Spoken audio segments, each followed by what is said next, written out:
नमस्कार सर, मेरा नाम राजू है। आज का टॉपिक है 575% का टैरिफ लग गया, अब इन्वेस्टर की बर्बादी है या क्या है। पहले इसको चालबाजी को समझना है। जो भी चालबाजी कोई चलता है ना मोगेम्बो, तो उसके पीछे ये देखता है कि अगर लोग जागरूक हो गया तो यू टर्न ले लो। यू टर्न में क्या बोल दिया, सुप्रीम कोर्ट अभी अध्ययन कर रहे हैं और ऐसा कुछ आदेश आ जाएगा। यू टर्न लेने का संभावना रखते हैं। इतना तीर है ना उसके तर्कस में कि बचेंगे किससे किससे। अगर लोग जागरूक नहीं हुआ तो 575%, 500% जितना भी बनाया है वो लग जाता और सामान जो भी आता वो महंगा आता। पहला तो ये हो गया चालबाजी, ये फेल होने जा रहा है। पिछले 100 साल से आपने देखा होगा, सुनाया होगा टीवी मीडिया रिंगटोन में, चंद्रमा पे बहुत लोग गया, टोटल फ्रॉड है। या इलोन मस्क का उपग्रह गया फिर वापस आ गया, फिर गया फिर वापस आ गया। सुनीता विलियम गई, वहां अटक गई, वो बर्थडे चल रहा है, पार्टी चल रहा है, वहां सब कुछ हो रहा है। ये सब फ्रॉड था। अब मुझे लगता है आने वाले दिनों में ये फ्रॉड नहीं होगा। क्यों? क्योंकि ये इतना ज्यादा फैल चुका है जन जागृति में कि इस पे किताब भी अवेलेबल है फेक मून लैंडिंग के नाम से। तो करोड़ों लोगों में ये फैल चुका है। तो अब इस तरह का ड्रामा आप देखेंगे नहीं होगा। चंद्रयान 3 चला गया, ये हो गया वो हो गया, अब ये ड्रामा आपको देखेंगे बंद होगा। इलोन मस्क का उपग्रह भी ऊपर नहीं जाएगा। फिर तीसरा, जो हम सबको चपेटे में ले लेता था, छोटे छोटे एरिया में पहले लेता था। पोलियो एक छोटे से जगह पे होता था, H1N1 एक छोटे से जगह पे होता था, स्वाइन फ्लू एक छोटे से एरिया में फैला के मोगेम्बो और उसका एक राइट हैंड व्यक्ति था एंथोनी फाउची, अभी भी है। जितना भी पेंडेमिक, जितना भी वायरस रिलेटेड जो भी कांड किया है इस धरती पे, उसका जिम्मेदार ये है, मोस्ट वांटेड है ह्यूमैनिटी के लिए। ये इसका भी षड्यंत्र ये एंथोनी फाउची ने रचा था। कोई स्वाइन फ्लू सुना होगा, बर्ड फ्लू सुना होगा, सब बकवास था। वायरस रिलेटेड कोई भी चीज और उसके बदले लगने वाला कोई भी चीज सब फ्रॉड था। तो हम सब जानते हैं कि एक बार मूर्ख बनाया, 2 बार मूर्ख बनाया, 3 बार मूर्ख बनाया मानव जाति को। अब तो जाग गए ना, तो अब नहीं इस तरह का खेल चलने वाला है। और इन सब का पर्दाफाश इस किताब में किया गया है, वैक्सीन क्राइम रिपोर्ट में, अमेजोन पे अवेलेबल है। कुछ समय के लिए बैन किया था जब कोरोना का महामारी चल रहा था, अब फिर से ओपन है। लड़ाई करके फिर से कोर्ट में केस जीत करके फिर से ये शुरू हुआ है। इसको जरूर पढ़ना चाहिए।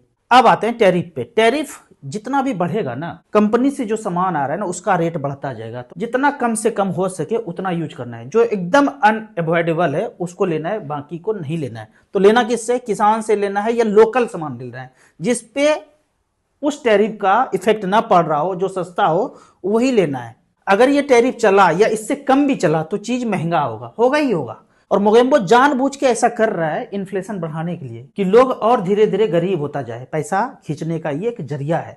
80 करोड़ लोग गरीब हुआ है, 85 करोड़ होगा, 90 करोड़ होगा, 100 करोड़ होगा, पूरे पृथ्वी का करना है उसको। तो धीरे धीरे करके इन्फ्लेशन लेके पैसा को खींचना चाहता है। इसी संदर्भ में आप देखेंगे कि गोल्ड और सिल्वर का प्राइस धीरे धीरे बढ़ाया गया। ऐसा नहीं सोचिएगा कि डिमांड और सप्लाई, बकवास बढ़ाया गया, एकदम प्योर बकवास है डिमांड सप्लाई। गोल्ड और सिल्वर का खदान उसके कब्जे में है, या लोहा, तांबा, एल्युमिनियम, जितना भी आप मेटल देख रहे हैं, जितना भी धातु देख रहे हैं, सारे का खदान उसके पास है।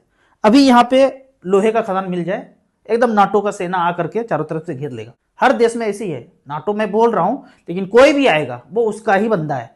चारों तरफ से घेर लिया जाएगा, बोलेगा ये इसका है। क्यों? अगर मैं खुदाई करके बेचने लगूं तो मैं तो 10 रुपए किलो बेच दूंगा, भले ही मार्केट में 50, 60, 100 हो, लेकिन मैं तो इस रेट में बेच दूंगा। लेकिन नहीं, तुम्हें इस रेट में नहीं बेचना है।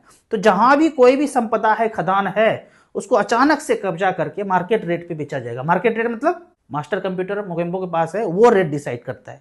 लोहे का दाम 50 रुपया, 55 रुपया, 56 रुपया, सोने का दाम 130, 140, 150, इस तरह से किया जाता है। अब आगे एक खेल और चल रहा है।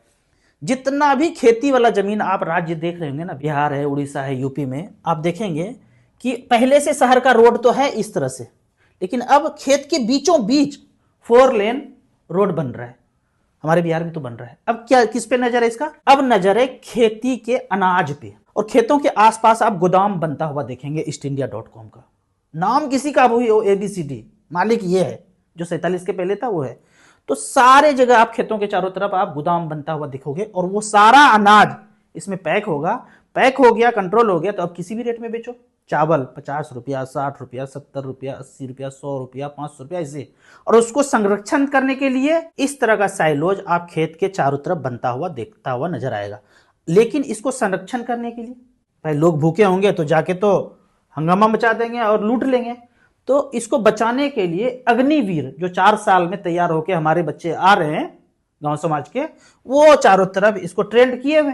4 साल में क्या सीखेंगे? यही सीखेंगे, चारों तरफ तैनात करके रखे हुए। कौन? ABCD company, East India dot com. तो इस तरह से अगला चालबाजी, अब अगला धावा अनाज पे बोला जा रहा है। धीरे धीरे धीरे करके आप जागिए, कुछ लड़ने की जरूरत नहीं। लड़ेंगे किससे? अपने ही लोग बैठे हुए। तो धीरे धीरे जागना है। इसके लिए आपको मैं आज एक चैनल को रिकमेंड कर रहा हूं, एसी भारत सरकार। इस चैनल पे जाइए और देखिए ये क्या कर रहे हैं। ये लोग कैसे अपने संपदा को बचाने के लिए खड़े हो रहे हैं। ग्राम सभा बना रहे हैं, जहां के लोकल आदमी हैं वही लोकल आदमी भारत सरकार है। भारत सरकार कोई चीज नहीं है। हम भारत के लोग, भारत को प्रभुत्व संपन्न, वो हम लोग मतलब वो लोकल लोग। बाकी जितने भी पद पे बैठे हुए हैं ऊपर से नीचे तक, सब भारत सरकार का नौकर है। वो सैलरी ले रहा है, वो नौकर है, और भारत सरकार जनता है। तो ये क्या कर रहे हैं इनको देखिए, और अपने अनाज पे जो साइलोज बन रहा है उसका मालिक वहां के लोग होंगे, ना कि कोई ईस्टइंडिया.com का कोई एक बंदा होगा। अब मैं आपको यहाँ पे एक थ्योरी समझाता हूँ। फिजिक्स का नियम है ना, ऊर्जा कांस्टेंट होता है। दाम बढ़ता नहीं है, बढ़ाया जाता है। पहले बोलता था मार्केट गिरता नहीं है, गिराया जाता है। अब ये बोल रहा हूं कि दाम बढ़ता नहीं है, बढ़ाया जाता है। उदाहरण के तौर पे 1 किलो चावल उगाने में खेत में जितना ऊर्जा लगता है, आपको दाल 1 किलो देते हैं तो आधा किलो ही मिलता है। क्यों? इतना सा खेत है, इसमें भी 10 आदमी काम किया, तो चावल 100 क्विंटल हो गया और दाल 50 क्विंटल ही हुआ।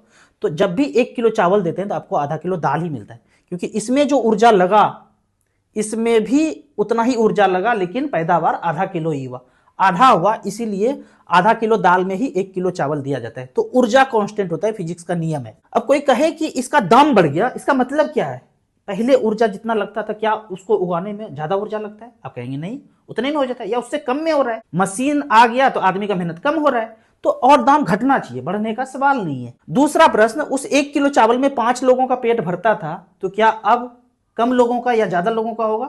आप बोलेंगे नहीं, उतने ही का होगा। तीसरा, उसमें जो पोषक तत्व है उतना ही है, उससे ज्यादा हो गया। उससे अगर ज्यादा हो गया, आपने मेहनत करके कुछ क्वालिटी बढ़ा दिया, फिर तो दाम बढ़ सकता है। किसी भी चीज का दाम धीरे धीरे समय के साथ बढ़ता जा रहा है, बढ़ता जा रहा है, इसका मतलब है कि वो किसी के कब्जे में है।